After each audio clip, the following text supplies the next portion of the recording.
Hello, it's us again. We're subbing in today for Apostle Vincent for Friday Night Feast. My name is Nelson Castille, and I'm joined with my wife, Rachel Castille.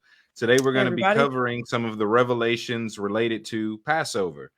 If you have questions, please leave them in the comment section down below. I love answering questions. We both love answering questions. If you need us to elaborate on something a bit more that might help you, feel free to ask. So, Yeah. and give me one moment. All right. So I'll start us off, and then after I've given a decent presentation, I'll pass it off to my wife for her to give some input. But let's just talk about Passover itself. So the scenery that often gets kind of hijacked during Easter originates in Passover. The scenery of the betrayal, the death, burial, resurrection, the eat my body, drink my blood. All of that scenery took place during the week of Passover. Um, hmm so what I want to do is kind of go over some of the importances of Passover, delving into the mystery. Um, if you spend any time around Apostle Vincent, I'm sure you already know the chronological events of Passover, so I don't plan on rehashing them. Um, so just talking about Passover itself is something, let's say the original Passover, as far as the Bible is concerned, occurred in Exodus, and it was one of the plagues that happened while they were in captivity in Egypt. Well, one of those plagues was that a death angel was sent uh, over the land, and pretty much what they had to do was cover their doors with the blood of the lamb, and wherever the blood was present, death was not permitted to enter. That's a revelation in itself that reveals that, well, one, it reveals the necessity of blood in that it wards off death. The blood of the lamb wards off death, which shows the immortal aspects of Passover. That hmm Passover, the blood of the lamb, oftentimes we heard references to the blood, the power of the blood, and things like that in Christianity, and it was never really explained other than that you're supposed to give it a certain deal of reverence, that there is power there. What that power is, we don't know, but there's power there. We made songs about it. There's power in the blood. But hmm none of us really knew what the power of the blood was in that culture. The blood itself, again, wards off death. So I don't actually want people to stop claiming that they're covered by the blood. I want them to begin to live from it. To live in the idea that you're covered in the blood is to live in the identity that you're protected from death. It's a hmm message of immortality, first and foremost, hmm because that really was the mission of Yeshua when he walked the planet, was to remind people that they can live. He said that I've come to give you life and that more abundantly. John 3:16, everyone's favorite verse, that if you spent any amount of time in Christianity, you most likely have it memorized, where it says, for God so loved the world, he gave his only begotten son, that whosoever believes in him shall not perish, but have everlasting life. Well, Sunday school taught us that that verse was about whether you go to heaven or hell when you die. In reality, the word perish there is the Greek word apothenesko. And the word apothenesko means physical death, which means when you reread that verse, you get a covenant of immortality that says, for God so loved the world, he gave his only begotten son, that whosoever believes in him shall not physically die, but have everlasting life. The whole purpose of this death, burial, and resurrection thing is life. It's not for us to have an amazing program, a play, or any of that stuff. It's not to put him back up on the cross and just thank him for dying for our sins. It has nothing to do with that, really. It had everything to do with life, you physically getting to live. In fact, that is the benefit of the whole dying for our sins, paying our debt aspect of the culture itself, is that the wages of sin is death. Let's not make this complicated. If someone pays your debt, that means you don't pay. So if we believe he paid for sin, no matter what you think sin is, it's paid for, meaning you don't pay for it. Passover, the death, burial, and resurrection all had to do with life. Resurrection, because for one, the resurrection wasn't put off for a future event, as many today are waiting for. The resurrection is an event that's ever present. It's an eternal now that anyone has the ability to tap into. So the message of the cross, the message of the blood, was not just immortality, but resurrection for the dead. And I'm going to pause there just in case. Rachel, do you have anything to add before I go into some of the more comedic bases for Passover?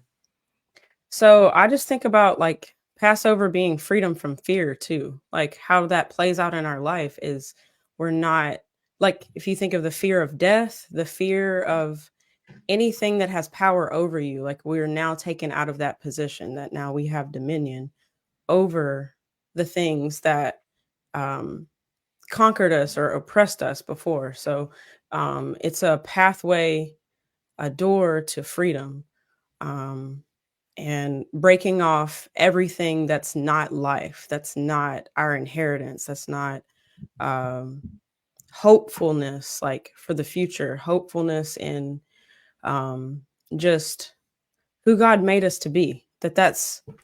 It's a ever evolving revelation in intimacy with God that now we live from. So, yeah. Yeah. So it has everything to do. So it's a promise, not just for the living to continue to live, but for the dead to live again. Somehow we took a gospel that was preached by a man who focused on everyone but himself and made it about the one guy. One of my favorite quotes is that the wise man points to the moon, the fool looks at the finger. Christianity kind of trapped us, and I believe it was Lance who said it first, that they took the message of Yeshua and turned it into the message about Yeshua. We ended up missing the whole point for centuries. That he was telling us to live, and we were focused on, oh, we love you, oh, we worship you, oh, we adore you, and missed the point altogether. Dying in his name instead of living. The best thing you can do for God isn't to die for your faith, but to live because of it. Because you believe, you live. To actually walk in that space where nothing can take my life, I lay it down if I feel like it. Or as he said, no man takes my life from me.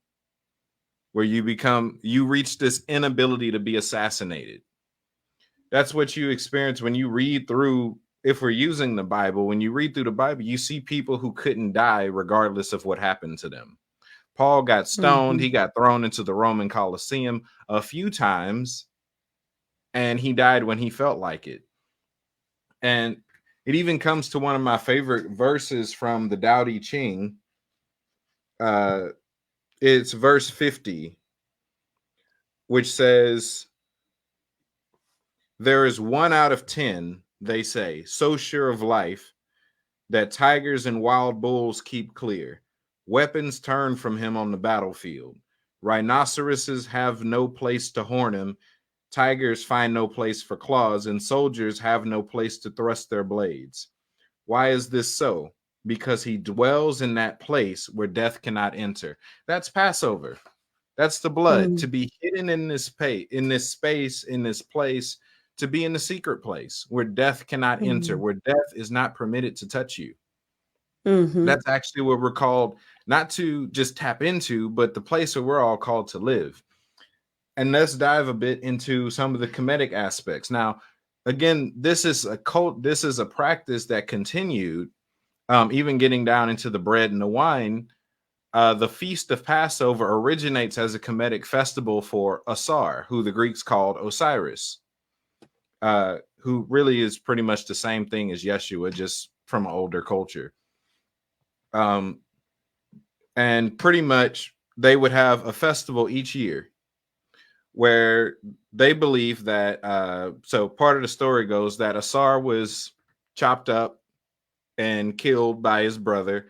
His brother then scattered his pieces across the desert. That's symbolic of pretty much God being scattered all over the world and everyone having a piece.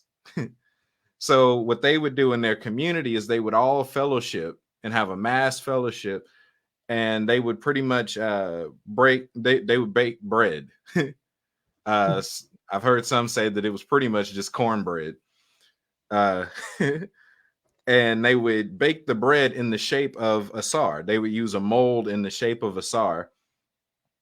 And then once the bread was baked, they would cut and share the pieces of the bread amongst the community so that everyone could have a piece. And then they literally eat the body, and then they wash it down with wine or beer. This is symbolic on two fronts. This is saying that all of you have a piece. All of you are divine because you are what you eat. Mm-hmm. All of you carry a piece of the divinity that the whole is. This is symbolic of what today is more commonly known as the body of Christ, or the body of the Messiah. There were all cells within the full body of God. There were all pieces and parts and members of a full body. Well, this is the ancient story that led to that revelation, in a sense, where everyone has a piece literally within them, which means that whenever we congregate, whenever we're together, all of God is present. That there's a piece of God in you, there's a piece of God in me. It's my concept of puzzle pieces that I've been teaching on for forever, that everyone carries something, and we have to get comfortable talking to different people and letting people share their piece in order for us to get a full picture. Because if we're still thinking in terms of puzzle pieces, two corner pieces don't match. They're not made to match, but that doesn't mean they're not a part of the same picture. So it's a group project. It reminds me of a story I've heard about. Like, it's more so an experiment. A bunch of people have done it, where teachers will take their students into the hallway and have them write their names on balloons. And then they throw them and they run around and scatter the balloons everywhere. And they put them on a timer to see if they could find their own balloon. And pretty much every time, nobody gets their own balloon by the time the timer runs out. So the teacher then changes the method and then goes, okay, whoever's balloon is in your hand, bring it to that person, and everyone gets it. That literally we need each other as a community. It's much easier to do this stuff as a community than it is to do it isolated. So that's the revelation you get. For one, you're divine because that's your origin. You're divine because, well, if you eat whatever you eat, that's what you are. That which you consume is that which you become. If you're eating the body and blood of God, well, you're God. Simply put. But let's just say you want to exclude yourself and just say God lives in me. Well, a piece of God lives in you. That means a piece of God is in everyone. That's John chapter 1, where it says the word became flesh and dwelt among men. There's two ways to look at that, and they're both right. As in, you get Yeshua, the living embodiment of the word, walking around in human form, but you also get the spark of God that exists within all of humanity. Both are true, that there is a piece of God in everyone whenever we congregate, whenever we fellowship. Yes, we're different, but it's still a piece of God. And the focus should be on... You muted somehow? Yeah. Yeah. That piece should be on... Okay. So that should be on... That threw me off a bit. Okay, there we go. So our focus should be on focusing on the piece that other people carry, finding that puzzle piece, finding that divinity, finding that spark of God, finding the word in one another, which is really what the prophetic is all about, is finding the original blueprint in everything, finding the God in everything, finding the truth, the light, the life in everything, and focusing on that. Far too often, we've allowed the things that aren't that to give us a reason to discredit, disconnect, isolate, and all those other negative terms from people, places, things, all of that. Mm, which mhm, means that we end up missing out on potential pieces that we need to be whole mm. because it's a group project. And that's why I don't like group projects because it's dependent on other people's cooperation. Yet we're in one, which means we all have to kind of let go of our biases, let go of all of our isms so that we can recognize the good stuff that everyone carries and continue to build Mm, on that. mhm. You have anything? Yeah, I guess to expand on that, that's something to be cultivated that, yeah, in fellowship, we bring up the real that's in every person. Like the prophetic is stirring up the innermost place and calling every person to live from there. And yeah, that we got used to congregating in the outer court in Christianity in our denomination or whatever group we were a part of. Um, agreed upon beliefs is how we came together. But God wants us to mingle because the peace that I am stirs up the peace that you are. It's like brings us all into more alignment, um, and begins to set us free to live from that place of rest, that place of authority. That is our divinity. Um, yeah. Yeah. So even this ties into something I said a bit earlier when I said that Asar or Osiris is pretty much the same thing as Yeshua, just older. Well, we got to understand that Christianity just got on the planet. People were encountering God before 325 AD. The Hebrews, they're an ancient culture, but there's cultures that existed long before the Hebrews, which means God didn't start talking to people when the Hebrews got here. That as Mhm. long as we believe people were on the planet, we can believe that God had been interacting with people. Now, the Bible itself gives a very linear narrative because it's trying to get a point across. It's focusing on one bloodline being passed along until we get to Yeshua. So that's its main Mhm. focus. Mhm. Uh, very few times does it break off into people who have nothing to do with that individual. Mm. But Um, I'll add this. Andre left a comment. He said Osiris is a form of Yeshua question mark yeah, from an that's what I was older get culture. into. Yeah. Okay. Cool. Yeah. So you're dealing with the same spirit, the same entity introducing itself to another culture just before his name was Yeshua, which is a conversation me and Lance have talked about before, where Yeshua existed, or that there's an eternal son that existed long before that eternal son took physical form 2,000 years ago. That there's always been an eternal son, which we've always been a part of. It's the true identity of our placement. So that's one of the things that goes into puzzle pieces is looking into other cultures and seeing if you can recognize who you already know. Not trying Mhm. to force anything to fit because puzzles don't work that way. But seeing Mhm. is the person has the person that I know ever visited over there? Do they know him too? Have I written off entire cultures? Because historically, the death, burial, and resurrection story, the oldest one is the story of Asar, where you have the one Mm. that's uh, killed, scattered, resurrected, and then comes to rule again. In fact, I've said this before. What's not Hebraic in the Bible is Kemetic or Egyptian. One of the sceneries that happens in the Bible that most scholars can't really wrap their heads around is why Yeshua specifically rode in on a donkey. That's not something that's Hebraic. That's actually a Kemetic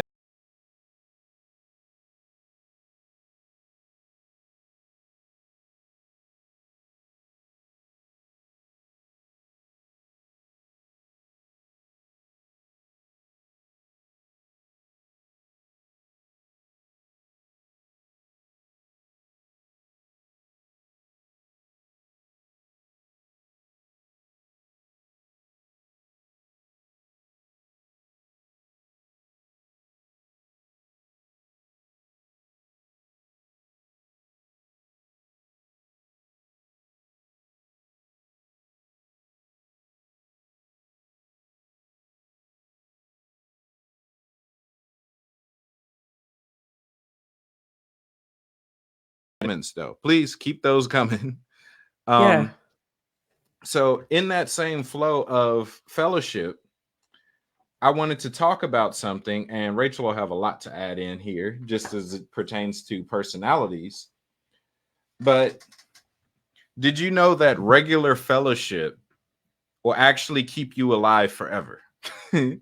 That fellowship alone with the right people will keep you alive. So That's if we awesome. back out of spirituality and even soul-based sciences,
misused. Yeah. It can be true that people are misusing something that God put in the sky without it also being witchcraft. Because what we see in the Bible is people using this stuff right far too often. Skip over the caravan of wise men that came to find Yeshua when he was 2. Let's skip over that. Let's go back into Genesis when it talks about Israel and the different blessings he placed upon his heirs. Each one of his children was blessed in accordance with the sign that was out during their birth. So for Reuben was born as an Aries, and I'm not going to read over all of that, but you can go and look at the blessings of each of those sons. They correlate perfectly with the sign that was out during that time. So you had Reuben, who was with Aries, Simeon, who was with Taurus, Levi, the Gemini, Benjamin, Cancer, Judah, Leo, obviously. Zebulon was with Virgo. Issachar was with Libra. Dan was with Scorpio. Gad was with Sagittarius. Asher, Capricorn. Naphtali was Aquarius. And then Joseph was Pisces. they were all blessed in accordance with the sign that was in the stars, which means Israel, the name Israel meaning the prince of God, he functioned from above and was giving those stamps to his kids intentionally Mm. so that they could walk in the fullness of what that house carried. So I started this off by talking about immortality and fellowship, and I'm going to continue to do that. There's a lot I could talk about concerning this, but let's just say there's different things that you get that each of these. Okay, so a person that's born in a particular time has a specific grace, but let's excuse the grace and talk about it on a very literal level, that they produce a certain chemical that gets triggered in other people when they're around. That Mm. on a scientific level, on a natural level, everyone carries an impartation. And the interaction with that individual causes them to causes the people that they interact with to produce certain chemicals in their body. And in fact, when you let's just say you're in a council or in a group of 12 people, each of those 12 being under a different sign, that fellowship will keep those people alive forever. And this is why. Mm. So Aries itself produces potassium phosphate, which deals with mental energy and nervous stability. Then you get to Taurus, which deals with sodium sulfate. It's a blood builder and a purifier. Gemini produces potassium chloride, which eliminates mucus congestion and regenerates skin.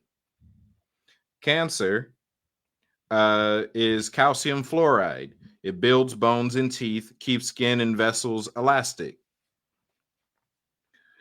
Leo produces magnesium phosphate, which gives you energy and muscularity. Virgo produces potassium sulfate, which produces oils for the skin and hair, and it lubricates and cleans the other surfaces.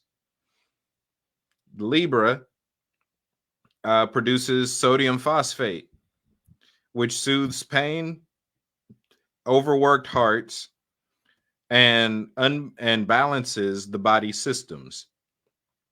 Scorpio produces calcium sulfate, which is a cleaner and an eliminator. It heals sores and wounds. Mm. So then you get to Sagittarius. It is an immunity builder. It builds hair, nails, and nerve sheaths. Mm. Capricorn, calcium phosphate, aids in digestion and assimilation, builds skeletal system, and tones muscle fibers. Aquarius, sodium chloride, regulates liquid flows and preserves new cells. And then the last one, being Pisces, produces iron phosphate, causes the vital. Hold up. Here we go. Causes the vital, magnetic, strong, poised, sensitive, and courageous aspects of a personality. So, in truth, these are things that get stirred up on a very literal level when we fellowship with different people. Mm. So when we're all together, we're healing each other. We're keeping each other alive. That we actually just function. Forget the spiritual stuff. Forget the astral principles or the soulish principles, even psychology. On a physical level, fellowship keeps you alive. Mm. That's awesome. Because when you fellowship, those different materials, those different chemicals get produced in people's body, and that's everything that a person needs. So the journey, even in that, is to become self-sufficient. In that, should you find yourself by yourself, you're no longer living under your sign where you actually Mm-hmm. need the fellowship. Fellowship is still fantastic. Mm-hmm. But eventually you can step into a place where you're none of them, or you can say you're all of them. They no longer govern you, you govern them, which means you're able to Mm. self-produce all of those chemicals and keep yourself living self-sustaining on your own?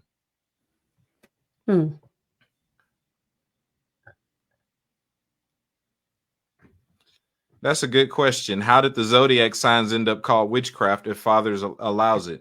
Pretty much everything that was African or everything that wasn't a part of Roman culture got labeled witchcraft. And most of what we call witchcraft today still falls under that lens. Um, so when you begin to reevaluate things and allow Holy Spirit to be the judge on a lot of that stuff, there's some things that are still witchcraft, but a lot of stuff was never witchcraft, and people just didn't want you using it. It's specifically, a lot of the specifics started exactly 100 years ago with the Rockefeller Foundation, where they began to demonize a lot of this stuff. But before then, it was common practice. It's like different groups majored in like really understanding the soul, understanding the body, and charting all of that out. And it's just awareness of an aspect of who you are. It doesn't, the more you understand how God made you, it doesn't negate God. You're just studying the creation, which reveals the creator. And it's all connected. Yeah. So on a very physical level, depending on where you function in the spectrum, and there's no shortcut around it. So there's a few ways that I've heard people kind of look at the picture of the zodiac where it's 12 signs. Well, some people say that's the Lord and the 12 disciples, where it's your job to step out of being one of the disciples and then stepping into being Christ in the center, where you're self-sustaining. Not only self-sustaining, but you're able to give to whoever is around you everything that they need because you carry it all. That being around you becomes an impartation of the fullness of life.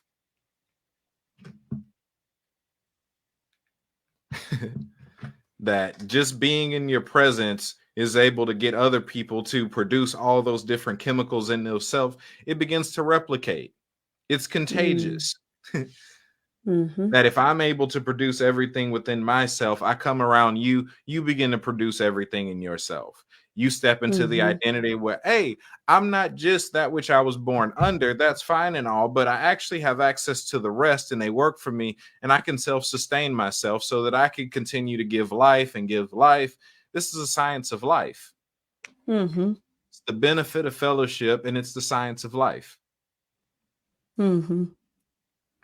And still, I guess I'd add on the zodiac, like the one that you're born in, you've already somewhat majored in that area. So like as you become healthy and not defined by that, it's still an area of like gifting, really, that you have that effect on other people around you. And it's not just a negative excuse to behave a certain way anymore. It's redeemed in a sense. Yeah. Because there's different aspects that go into like let's back out of the zodiac talk and let's just talk about Israel.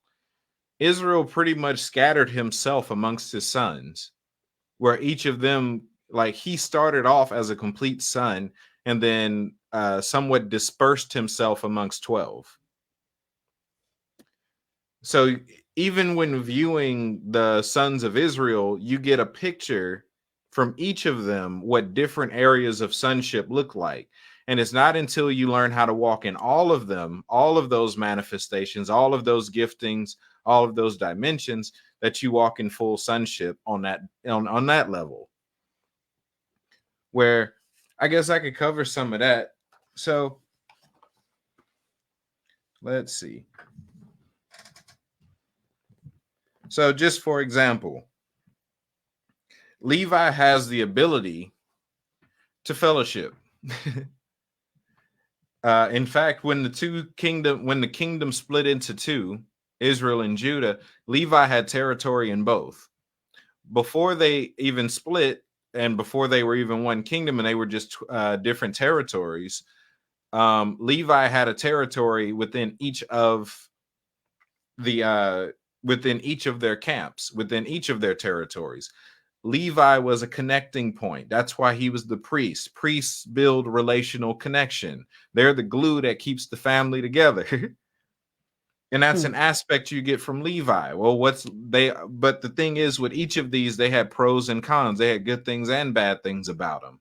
Well, because Levi was attached, he often found himself in trouble that he wouldn't be in if he wasn't with the wrong people.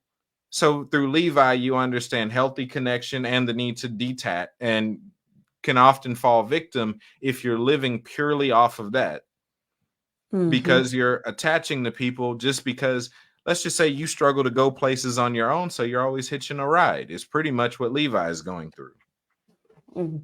Let's move on to one of y'all favorites. So Judah, the Lion of Judah, Leo. Well, they're known for their strength. They're known for their power. They're known for their voice. In fact, if you begin to read the book of Yasher, it talks about how they had a voice so powerful they could destroy stones, and they could destroy boulders and things like that. They were manifestations of the voice of God predominantly. They were the speakers. That's why the name itself represented praise, but it really just represented loud, booming, thunderous sound, powerful frequencies, the Big Bang. That's what Judah is all about.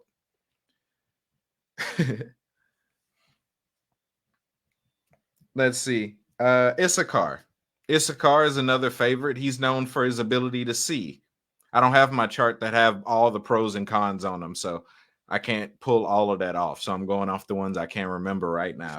But Issachar, he's known for his ability to discern the times and the seasons. That's an ability that anyone can possess.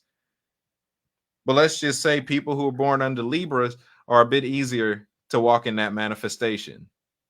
Libra itself is a picture of scales. It's balance. What was Issachar's blessings? He was a donkey that was tied down on both sides. Well, what's his issue? Issachar lazy. He'll see it and won't do nothing about it. He know exactly what time it is and won't move. Well, we got Zebulon, who he's often paired with. Zebulon knows where to go and don't know what time it is, which is why they work together. Issachar tells the time. Zebulon goes and makes merchant connections. One of the others. So let's see. You get Gad, who function in a dimension of rest, but he's the warrior. He's the fighter. Right? This is Captain America right here. Gad is Captain America. That's why they have him associated with the Sagittarius. It's the archer that doesn't miss his mark. If Gad is coming for you, ain't nothing you can do about it. You just well and came for at that point.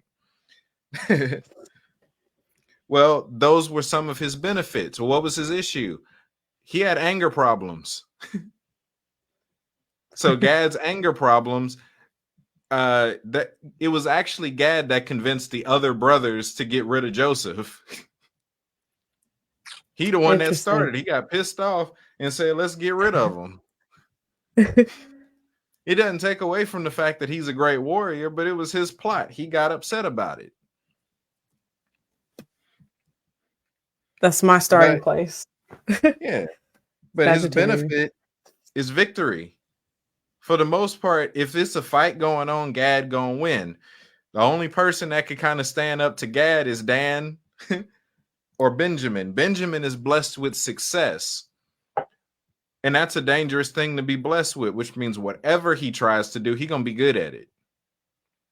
If he going to do evil, he's going to be the best evildoer to ever touch the planet. If he going to do great, you have never met a better good person than a Benjamite. Paul himself was a Benjamite. When he was in evil, he was the worst evil than people ever encountered. But when he was doing good, he was the most potent good that you can get around. So the blessing of Benjamin itself is the ability to succeed. The failure of Benjamin is self-esteem. Is that it took Joseph to actually redeem Benjamin when he was outcasted. Joseph, he was one that was blessed. Now, he was a favorite, by the way. He was blessed with administration, but not just administration, because that's not even his main gift. That's more so a role he was given. The blessing of Joseph was the ability to cross between dimensions. physically. He was able to literally go to and fro in the heavens. When you talk about Jacob's ladder or Israel's ladder, that was fully manifested in Joseph, who was a living Smai Tawi. Smai Tawi is a Kemetic term that means pretty much bridging the two gaps, crossing between the two lands. Joseph himself, pay attention to the story, he functioned well with the Hebrews and the ancient Egyptians. He functioned just fine in both camps. So he deals with a certain aspect of duality where he's able to function on both fronts.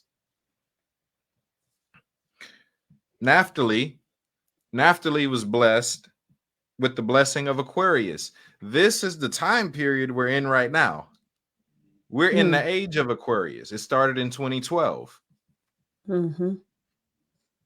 which is the age of Naphtali, which, if we're going by the Kemetic calendar, is the age of Ma'at, Hapi, and Asar. Asar, again, Yeshua is his age. Even going between the two ages, you go from Pisces, which is just two fish swimming in the water, to Aquarius, who's the water bearer. You're no longer a fish looking for a school to be a part of. You're learning how to outpour the things from above out into the world below. You're the one doing the pouring. You're the one doing the releasing. You're the one doing the imparting. It's you stepping into your impartation of immortality, of divinity, of your royal responsibility. This is the culmination of all that. This is Yeshua's whole age.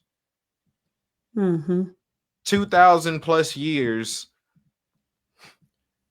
of all of the manifestations of Yeshua coming to fulfillment. This is why you'll notice right now, throughout this time period, the personage of Yeshua has been the most argued about subject, because there's been a bunch of lies about who he was as a person. And what better time than his own age to uncover this stuff?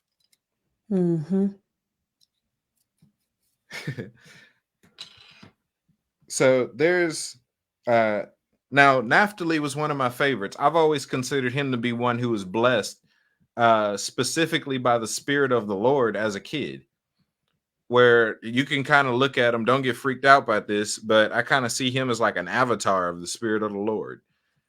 When you read the book of Yasher, he fully embodied that freedom. He was known as a deer let loose. His title commanded freedom. And when you look at the book of Yasher, it talks about how he was his body was so light, gravity wasn't even holding him that well. Where it talks about how he'd walk across grass and he'd walk through the fields and things like that without bending the blades of grass. Gravity wasn't even keeping him bound. So it talks about living a level of unlimited freedom, boundlessness. And that's really the age. If there's ever been a time period where all measures of bondage have been getting attacked at the same time, it's right now. All the lies are coming out. All the truths are coming out. All of that's happening during the age of Aquarius, because what better time? Because lies keep people captive. Lies keep people in bondage. So what better time than Naphtali's age for people to be set free? The only people freaking out right now are the people who are still functioning by crowd control. The people who still gain something by you being ignorant. That's the only people that are getting upset. That might be your favorite preacher. You might be the preacher. I don't know who watching this. But you're functioning out of the wrong age. Age of Pisces was all about, I ain't even going to talk about the age of Pisces because we're not in that age no more. But the point I wanted to drive home is that there's different manifestations associated with all of this. And the goal isn't even just to stop and get excited and be like, hey, this is the one I started with. That's fine. Master it, but you have access to the rest. That Dan himself, who's considered the only negative one who's kind of evil, well, Dan was a master tactician. Dan was one of the best fighters. He just wasn't the strongest or the best warriors, but they still didn't want to fight with Dan. Dan, Gad, and Benjamin and Judah. Those 4 were the best fighters amongst the 12. Dan was called a serpent. He was a seer. He was a discerner. Nothing got past him. You kind of see he saw things slowed down. He saw things in 5K, 10K. He was seeing before, he was able to see stuff before people could do it. One of the best seers that ever walked the planet that we don't get much information on. It's just that he didn't necessarily do good things with what he was able to see. Now, when you begin to step in the fullness of your sonship, you get to walk in on let's just say on a physical level, all the blessings of all 12 zodiac. You're none of them. You're all of them. Ooh, that's a good question. Have we already had the age of Scorpio? Absolutely. And that's one of the things that gets kind of contentious, just because the narrative we have right now about humanity only being about 6,000 years old doesn't fit with the things that are still on the planet. For example, what we today know as the Sphinx in Egypt was created during the age of Leo, which happened well over 6,000 years ago. And if you begin to read ancient texts, such as, let's just say, the Emerald Tablets, it talks about things happening in different ages and people living throughout several ages. And if you even want to study some of the kings list, the Sumerian kings list or the Egyptian kings list, you'll see people that ruled for entire ages and sometimes several ages at a time. The Sumerian kings list has people that ruled for hundreds of thousands of years. No telling how long they actually lived, but their reign was hundreds of thousands or several thousand at a time. So yeah, we've been through cycles of this stuff several times over and over. Now, we just got into the age of Aquarius.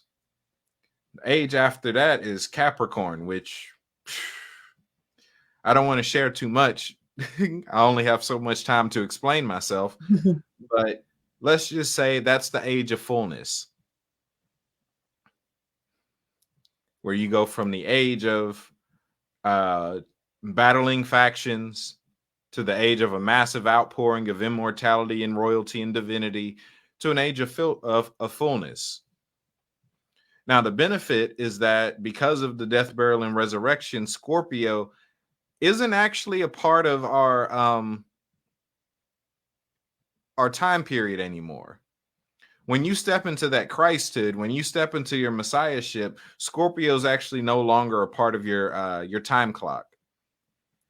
It gets replaced by Aquila, which is the eagle, which means there's no longer an appointed time for death. You're immortal now. You now have an appointed time for wisdom and appointed times to meet in the heavens. Appointed times to travel. You get a bunch of other things, but you don't get the sting of death anymore. It lost its sting.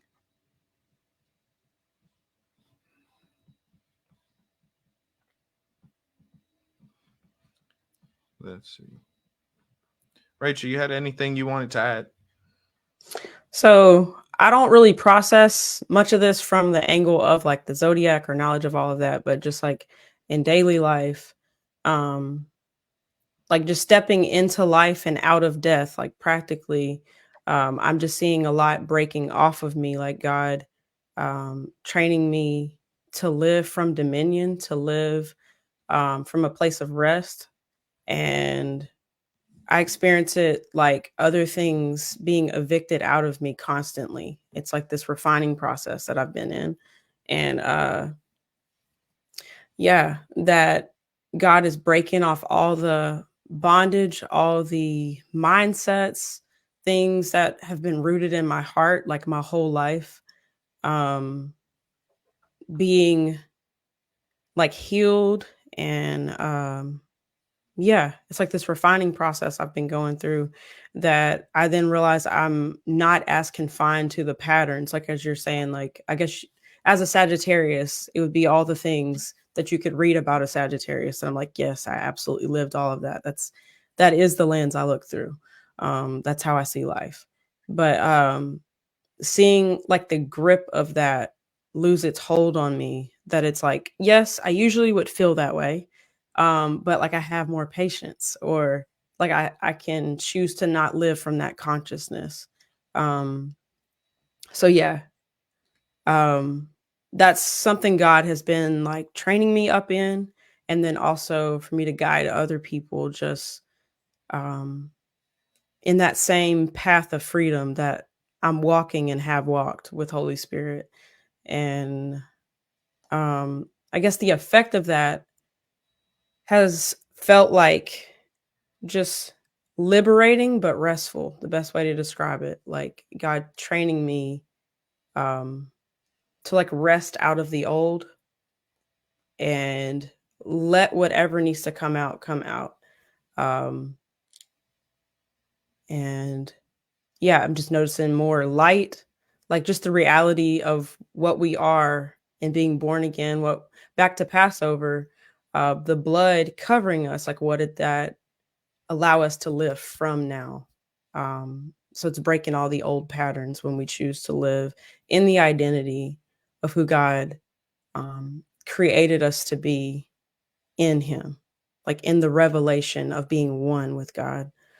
Um, yeah. Yeah. So just to highlight a few things, because we have about 10 minutes left or so. Because this is still about Passover. I know I talked about the zodiac, but this is still about the revelation and some of the mysteries associated with Passover. You're made to live. Death is not a natural part of life. Death is something that happens as an absence of life. Death is not the doorway into you experiencing the rest of your life, as I've heard some people share. Um, Again, even in the Kemetic culture, now some of them may disagree with me, but I read for myself as well. The Duat, which is often considered the underworld, it's fine that it's the underworld, but it's not the land of the dead. That if the journey begins in heaven, well, the world under heaven is earth. You're not dealing with the underworld. You're not dealing with the land of the dead in that sense, which means that even in that cosmology, death isn't a progression of life. You don't die to access the rest of your life. I'm trying not to share too much, but when you begin to look at different cultures, you find out that most of these other cultures are not married to death. There have been people in several different cultures, even the Christians, who didn't die. In fact, there's a book series some people like to read. There's a few books I want to share with y'all. So there is The Mystery of the Maharishi of Mount Kailash. It's a book about, at the time, he was 300 years old, and it was a Indian missionary who ended up meeting this 300-year-old man in the mountains who began to share with him some of the revelations that he had. He's a real person. I've met the guy. But that's a book that you can read that talks about people living longer than what we consider regular. Another a series that I'd recommend you start to read. You could find the audiobook of it on YouTube for free. It's the Life and Teaching of the Masters of the Far East by Baird Spalding.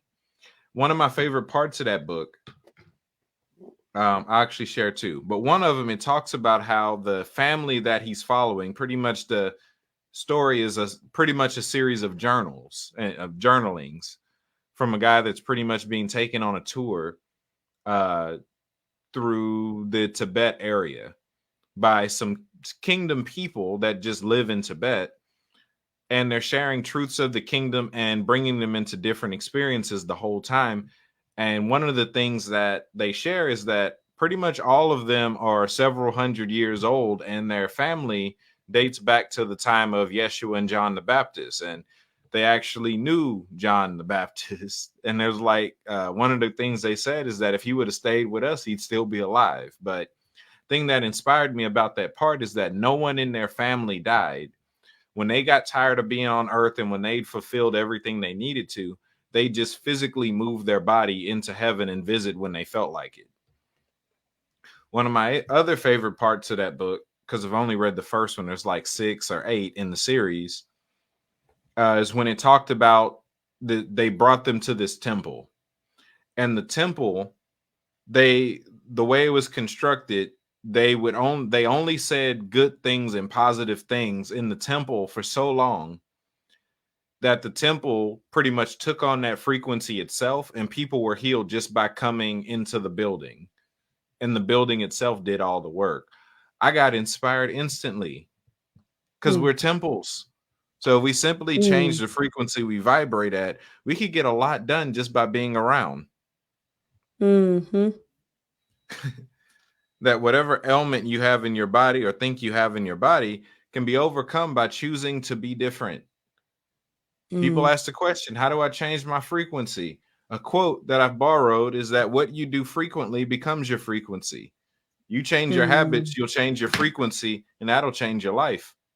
You don't like your life, change your habits. But all of that has to do with life, being a place of life, being a city of refuge, being the place where death cannot enter. It becomes less about you protecting your own life and you realizing that you can be the barrier that protects people who don't get this from experiencing death. You become the stronghold that prevents death from entering areas. That's awesome. So yeah. We have a little bit of time left. Rachel, I'll pass it to you for closing thoughts. Okay. I guess just tying in some things that you brought up, like about fellowship and like what we walk in, how people benefit from that just by what we've like cultivated in our own walk or frequency, like you're saying. I just think that's really cool looking at like that we're all on a journey based on our desire and what we're wanting to grow in, like developing in areas, like real time in an area of like renewing our mind, renewing our heart, to believe for something that we want to exude. And then in our fellowship, that's what we give to others. Like, so we're all responsible for what we're becoming. And I also would add, like, just enjoy that process. Like, take time off. Like, when you think about being immortal, there's no impending death or something like I'm running out of time. Out of that whole consciousness, it's just what do I want to grow in? What do I want like in my character? What do I want my effect to be? What do I want in my presence? Like when people are around me, how big do I want my presence to be? And what effect does my presence have on other people? That's all our personal responsibilities to desire, to imagine, to go after, like what you seek you will find, what you ask for you will receive. So in relationship with God, in our divinity, we're walking in whatever aspect of divinity we want to cultivate and master and have dominion in. And I see it as like seasons that you walk through.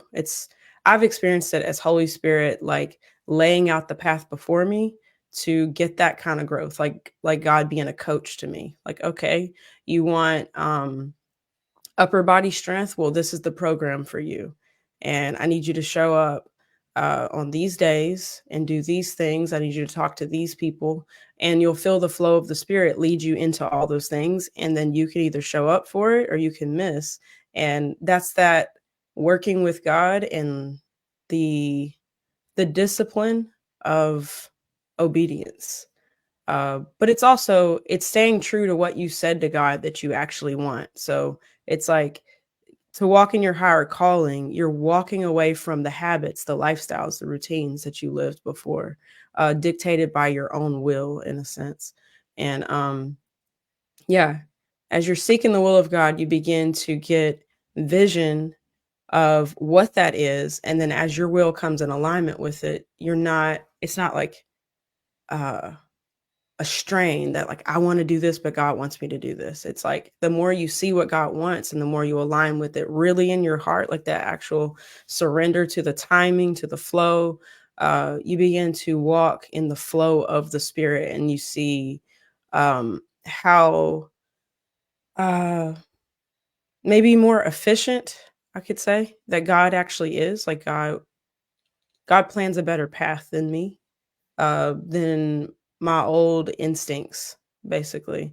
And yeah, but that's been the journey for me of like beginning to dream again with God, beginning um to go in and listen for what must be birthed in me, like what's actually deposited in me that I need to bring forth. And the more you lean into that, your life begins to be redesigned around those things slowly, like in prayer and in desire. Um, but yeah, I just love like in freedom from all of this like religion, all the stuff that God has been breaking off of me, like seeing what just life is like when you're not thinking about hell, you're not thinking about fear, you're not thinking about trying to please God in some like fearful way, like all that whole construct breaking off, or just thinking about focusing on what I do, all of that being done away with, where you're just in a place with God, you're in a relationship where God um, is wanting to show you you, and you're wanting to see that too. And then beginning to uh, build what's in your heart to build as a creator, as a divine being, um, has been really incredible. Just getting to rest into that process. And um, back to timelessness, I'll bring that up again, that in immortality, living from the Passover, um, a lot of the reason why we can't access what's really in our heart is because we're living under so much stress, so much pressure, so many expectations, so many different demands, things that we've got to do to have value, or um yeah, as all that breaks off, like the stream, I call it like a stream of consciousness of just hearing the voice of God, a stream of revelation, stream of literally whatever you need, like whatever you don't have, you have it within you. You're the temple.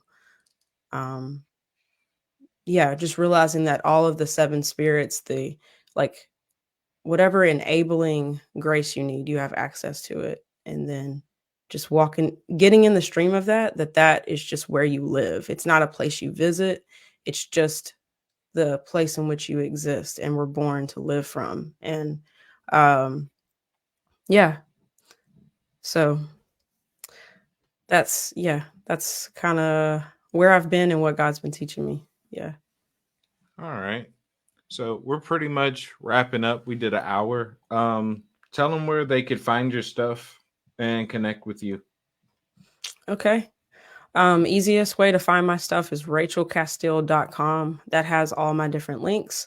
I've got a few YouTube channels. My main channel is Rachel Castille, and that's like ministry, just sharing what God is showing me, just life with God, what that looks like. And then I have a life coaching business called Typology Corner, and I major in personality types, helping people understand how God created them, heart patterns, and what health looks like for your type. So yeah, my YouTube channel for that is Typology Corner. And you're also able to book a session with me for coaching or typing on typologycorner.com. And then also, I have a community called RC Fellowship on Discord. I host a fellowship on Saturdays just to have kingdom conversations with other believers. Wherever you are, just sharing what you're hearing right now and what you're walking through. That's also on rachelcastille.com. All the links are there. And yeah, feel free to add me on Facebook as well, Rachel Castille. And yeah, that's about it. All right. And I'm pretty much done tonight too. But you could find me here on Facebook, Join the group Cave of Mystery. I have a few pages. If you're interested in any of my schools, any of my courses, you could find that on the page, School of the Empire, or also, but you can enroll on the website, schooloftheempire.com. Right now, I have a School of the Prophets 1-day training coming up May 7th, where I plan on sharing stuff that most people haven't heard before.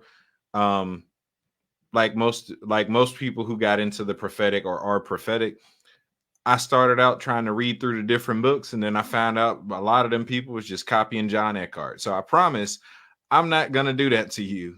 I have a lot of fresh stuff to share, things that I've gotten from my personal relationship with God. We're gonna cover some deep stuff. So that's May 7th. If you're interested, you're prophetic, you know other prophetic people, sign up. It's on schooloftheempire.com. I also am somewhat of a craftsman. I have a shop. Right now, I have anointing oils. I just launched my newest one, Ecstatic Union. All of that's available for purchase and to be shipped on the website, shop-imperial.com. You can also join the or like the Facebook page, Shop Imperial. I have a YouTube channel, Cave of Mystery. All my links are in the description of my YouTube channel, that take you to the Instagram, to my Discord, and everything else. I also have a charity that I've started in Texas where I'm going to be planting a ton of fruit trees all over. Really dealing with this not the homelessness issue, but the hungry issue. I don't believe that world hunger is something hard to solve. So I plan on dealing with that. So as much money as I have, that's how many trees I plan on planting. So if you feel led to give into that, to sow into that vision, I post the GoFundMe link all the time on Facebook. Join the group on Facebook, Cave of Mystery. And again, all my links are in the description of my YouTube channel. So if you subscribe to me on YouTube, check the description of any of my recent videos, and you'll see all my links, and you'll find all my stuff. So, also, I have a book out, Fullness: Guide to Sonship and Mysticism. So if you haven't gotten that already, it's available on Amazon, Kindle, and Barnes and Noble. And if you do have it, please leave a review on Amazon or on Barnes and Noble, wherever you bought it from. Currently working on another. And last thing that I could share is I have a Patreon. If you want access to more of my pretty much my catalog where I keep all my teachings, is $10 a month. And that gives you access to a library that I'm always adding more and more stuff onto. So that's all I got for y'all.